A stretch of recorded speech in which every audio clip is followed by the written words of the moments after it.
Welcome to Because You Need to Know, recorded live at the Cohen Multimedia Studio at Chautauqua Institution.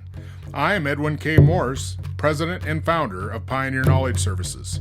This series is your digital resource of valuable conversations with nonprofit and knowledge management enthusiasts from across industries and from around the globe.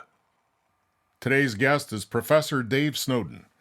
Dave divides his time between two roles: founder, chief scientific officer of Cognitive Edge, and the founder and director of the Center for Applied Complexity at the University of Wales. His work is international in nature and covers government and industry, looking at complex issues relating to strategy, organizational decision-making, and decision-making. He has pioneered a science-based approach to organizations drawing on anthropology, neuroscience, and complex adaptive systems theory. He is a popular and passionate keynote speaker on a range of subjects, and is well known for his pragmatic cynicism and iconoclastic style. Where's knowledge management going? Where is it going and why? It sort of keeps going regardless, I think. I said I was with Larry Prusak in Malaysia, and somebody asked the same question. And I said, well, kind of like it's dead, really, because it's no longer strategic. And Patrick Lamb, who doesn't believe that, said to Larry, do you agree with him? And Larry said, dead man walking. And Patrick didn't get the context, all right? Knowledge, when I first got involved in KM, it was strategic. You had chief knowledge officers on the board. You had people like Leif, Tom Stewart. And when you went to conferences, you had C-level executives. Yeah? You're now down to one conference every year in Washington, low-level IT people. It's become a subset of IT. Now, I think that doesn't mean that the need has gone away. But in effect, those of us who argued against codification and an over-focus on technology effectively lost. And we just got to realize we lost that battle. KM now means information management. Right. Yeah. Now, is that for the main consumer, or do you think that's just the way it's going to fit in organizations? I think that's the way it fits in organization, but I think the agenda has moved into other areas. So it was interesting. I started off in decision support. That's where I made my name and reputation, right? It became known as knowledge management. It's now known as decision support again. So I think the issue, and you've got things like, say, the work we're doing on what we call mass sense, i.e. the deployment of human sensor networks for large-scale decision-making on civilian populations. That's a knowledge management function, but it wouldn't be called knowledge management anymore, because it's a dynamic capability in which you deploy knowledge assets rather than a static capability in which you record information.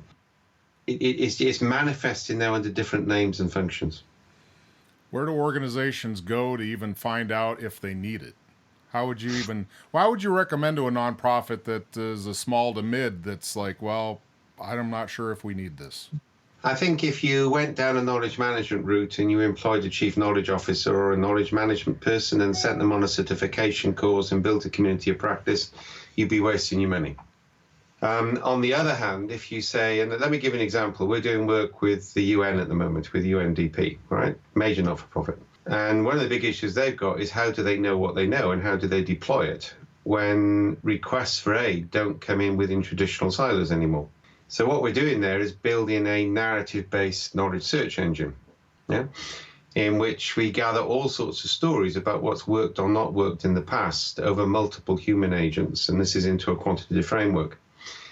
And we don't structure it any more than that. We leave it in that semi-structured state, which more naturally monitors the way the human brain recalls knowledge. And then we'll get people to tell stories about their need, multiple stories, multiple perspectives, and then we mash the databases together. So we find people and experiences which associate with the way people are talking about their problem. Now, that's a radically different approach to knowledge management than the keyword search, the taxonomy, the structured cases. Right.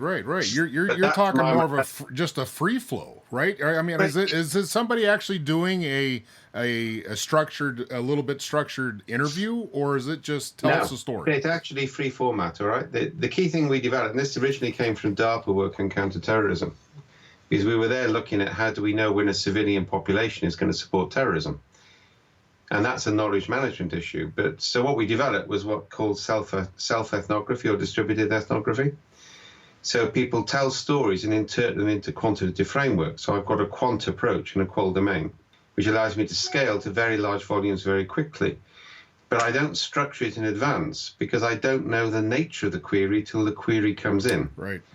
And the trouble is most traditional knowledge management is effectively codifying past practice.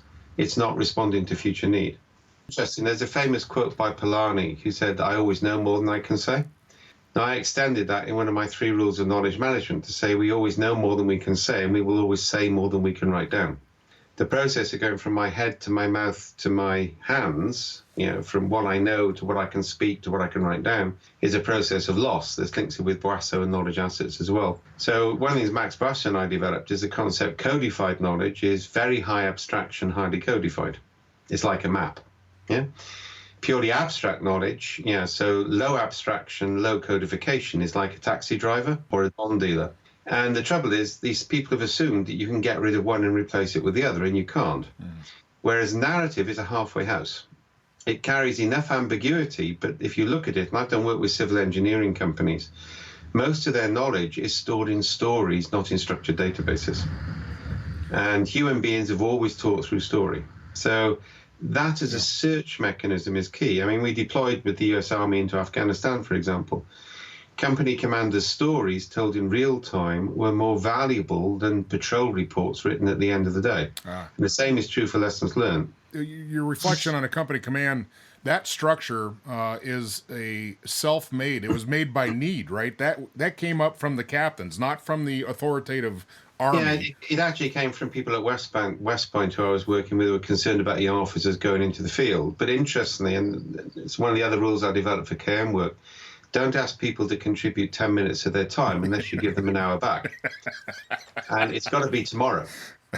You don't want to just bank it and maybe someday use most it. Right? Employees, they just don't believe it. Put this out in now in 3 years' time, you'll get the benefit. Yeah. So by saying you don't have to write a patrol report, that's huge. Now, one of the things we're starting to work on with various development sector clients is the concept of field workers keeping continuous real-time notes, in return for which they don't have to write a formal report. So is this just a voice recording, voice to text? Or voice or picture or text or any combination thereof. So they have some creative liberty in this? Yeah, they do. So they can take a picture, write something down, record a thing. That's called a sense-making item. Then they rapidly interpret it into what's called high abstraction metadata, which is deliberately non-specific. Yeah, that allows these associations. Goes back to human. If you don't know it, art came before language in human evolution.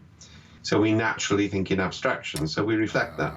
Then when you assemble knowledge, it's called conceptual blending in cognitive neuroscience. You do a partial data scan that stimulates multiple memories, and you fuse them together, come up with a course of action. So that's what we replicate. So what we're doing is building systems which replicate the way human beings evolved to make decisions. This sounds anti-bureaucratic. It is, completely. So it's a bureaucracy buster. This is a that's got to scare the hell out of bureaucracies. Well, no, because it gives them quantified data. It gives them better quant data. There's nothing wrong with bureaucracy, right? And if I've got quant data over multiple agents in real time, I've got better data than if I wait till people write reports. Yeah. And we know that if people wait more than half an hour before they record something, they remember it differently anyway. So that's the massive problem with lessons learned, is that it's always done after the fact. Well after the fact, not absolutely. At the time. Years after, yes. I mean, I talk about lessons learning, not lessons learned, because it needs to be a continuous real-time process. Well, and that reflects, in a biological sense, that's an adaptive nature of survival, right? I think there's then how you create. I mean, the other good thing is once you've got a human network, you can make decisions faster. So, for example, we present infographics to agents. So if I've got, say, 100 employees, I can present an infographic about a current situation to the 100 employees, get them to tell a story about what they think it means, a scenario about how they will develop and index it, and I can do that in half an hour and present the results. So I'm generating interpretive knowledge in real time, having built a network capable of responding. Mm-hmm. And real knowledge management, to my mind, is creating network for real-time response capability rather than codified information databases. Can you go into that a little more on the network? So you're building in a natural response time. Got it. So I've got a bunch of guys, all right, they're field workers. So they don't have to write weekly reports anymore because they're keeping continuous records, which makes their life easier and allows me to integrate data across multiple agents in real time without the need to read the documents first. That's good news from my point of view. But I've now got a network that's familiar. So a crisis comes up. We get an earthquake somewhere, or we get a novel disease outbreak, and we use a lot in epidemiology on this. I can then present how I understand the current situation, get everybody to add their own interpretation, their own scenario, and index it. And I can draw what are called fitness landscapes from that. So I can identify majority and minority views. Say that again. Let me explain in a bit more detail. Okay. So if I've got 100, 200 people to respond, I can draw fitness landscapes, which look like contour maps, which show the dominant views, but they also show minority views. And we call this the 17% finder. This is from research which has shown when radiologists are presented with x-rays, and on the final x-ray you put a picture of a gorilla which is 48 times the size of a cancer nodule, and you ask radiologists to detect anomalies, 83% don't see the gorilla even though their eyes scan it, and the 17% come to believe they were wrong when they talk with the 83%. And that's a universal, right? Yeah. So what we're doing is we're finding the people who are thinking differently at the problem in real time.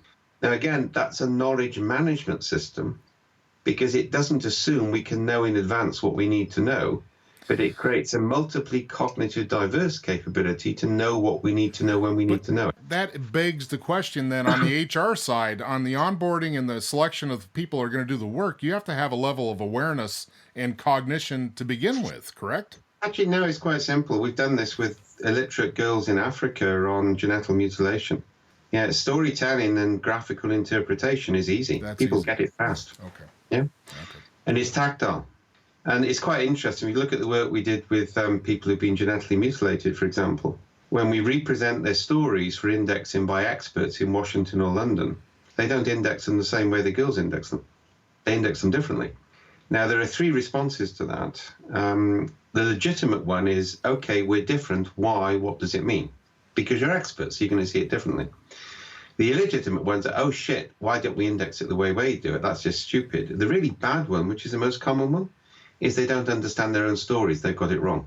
And that's a real issue in the development sector. I call it young white males trying to do good. Yeah, they want to do good so well, but they've got this deep ideological framing of problems. So it's a new form of neocolonialism. Yeah. And it's actually more scary because it doesn't allow contextually viable solutions to emerge, because kind of like they've got their pre-given format. Like I once at a conference called it the John Travolta problem. Well, you have a natural disaster and people start to solve problems locally, then John Travolta arrives in his plane and everything goes wrong, right? And part of what we're doing with, say, with the International Red Cross and others is try to find ways to find those local stories of what works before the aid agencies apply. Yeah. And this question of creating more local context to solutions in the not-for-profit sector is key. And we just completed pioneering projects in Wales and Colombia, which are actually going to scale worldwide now. We're talking about that, in which we use children at the age of 16 as ethnographers into their communities every month. And we don't send in people from outside those communities. And then we use transgenerational pairing, so that's young people within their grandparents' generation, to come up with local interventions which will make a difference. And because they've gathered the stories in its quant, we've got an evidence base. Give me an example of what that this two-team member... Okay, so we did with the South Wales Valleys, all right? A chronically deprived area. Yeah, 3 or 4 generations of families without employment. Yeah, it's not good fun, all right? With all the epigenetic consequences for obesity and everything else. So what we did is we used kids there in the community centre and the local schools to go out and gather stories from the area which were self-interpreted.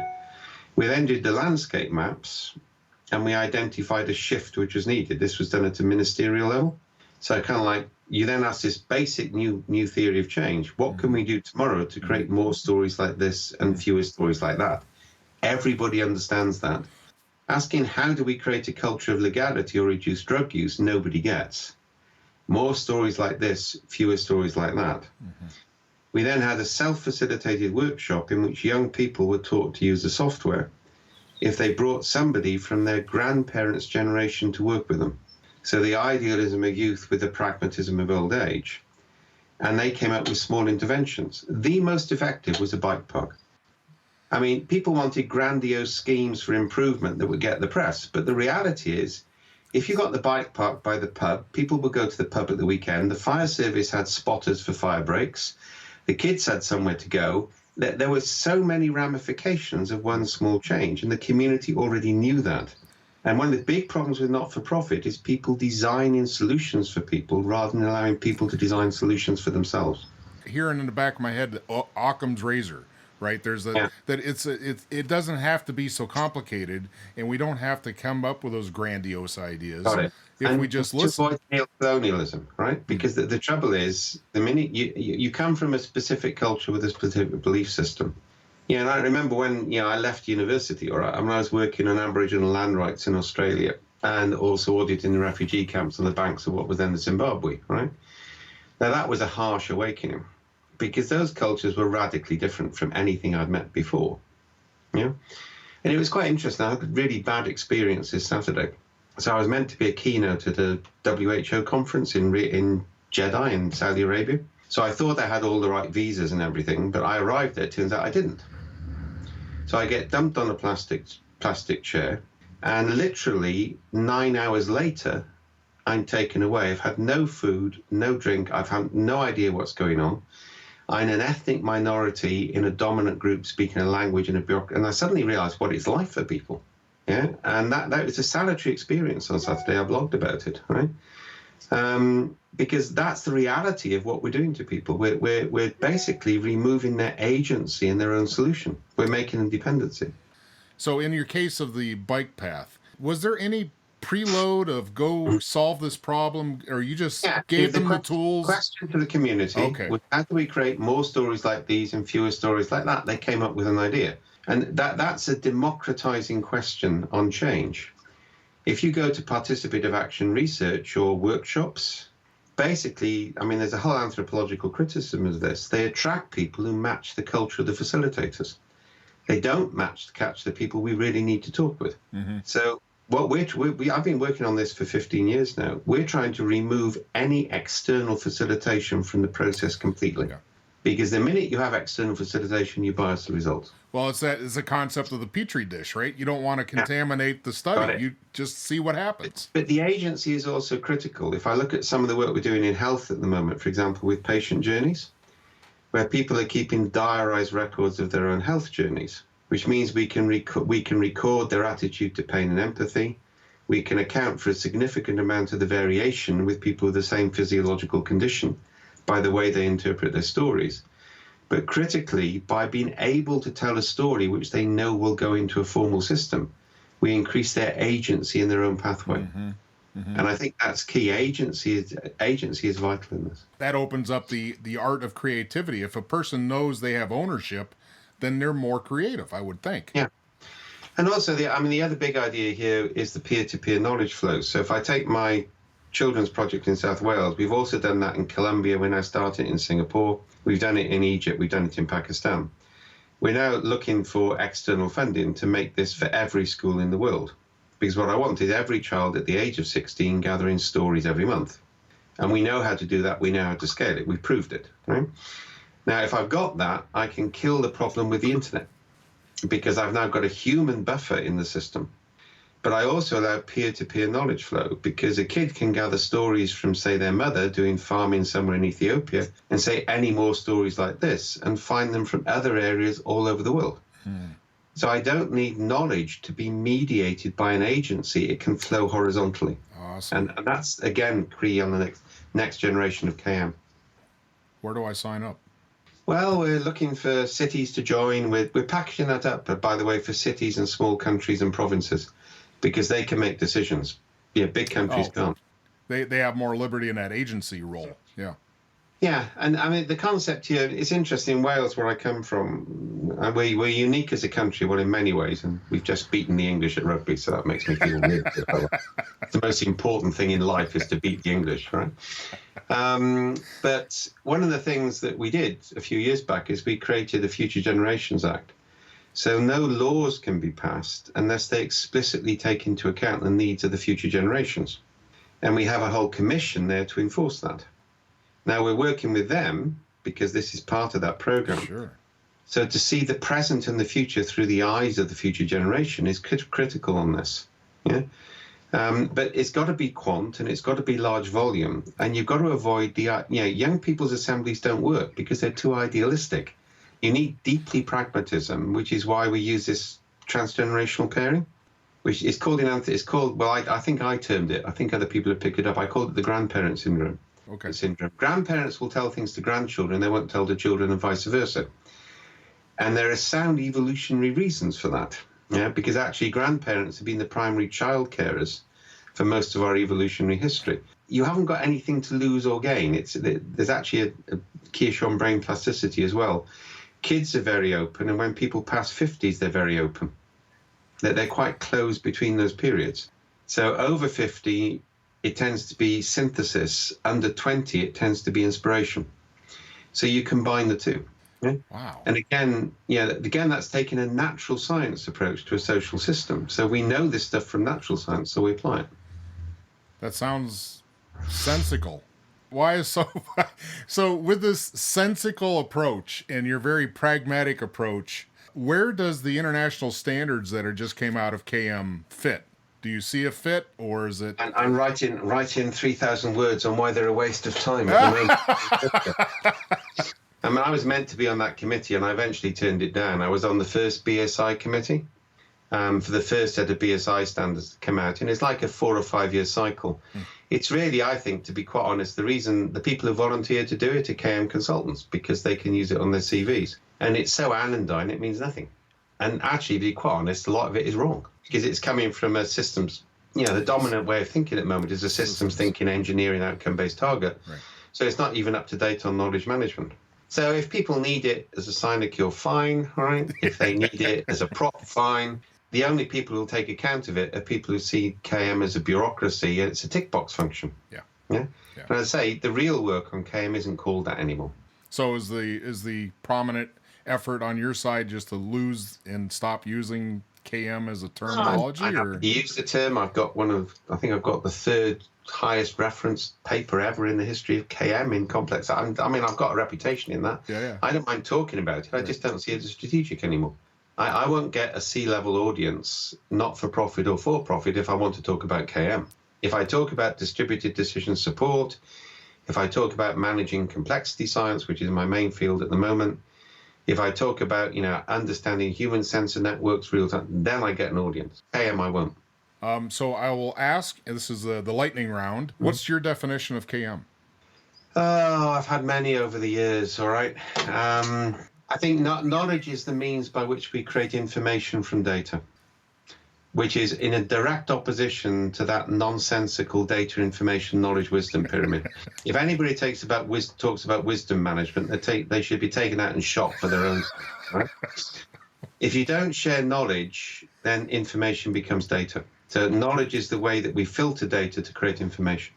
There's an element of action, right? There's got to be an action. The other way I've often done it, I say the purpose of knowledge management, forget what it is, all right? Yeah. Is to improve decision making or to create the conditions for innovation. And if you're doing anything other than those two, you're wasting your time. Well, thank you very much for being here today, Dave Snowden. It's been a blast. Real pleasure. Recorded live at the Cohen Multimedia Studio at Chautauqua Institution, Because You Need to Know is designed to bring people's experience and their knowledge forward to be shared. I'm Edwin K. Morris, and I thank you for joining in to listen to another conversation brought to you as a public service of Pioneer Knowledge Services, a nonprofit tax-exempt organization with a charitable knowledge management purpose. Find us online at pioneer-ks.org and add your voice to the conversation on Facebook.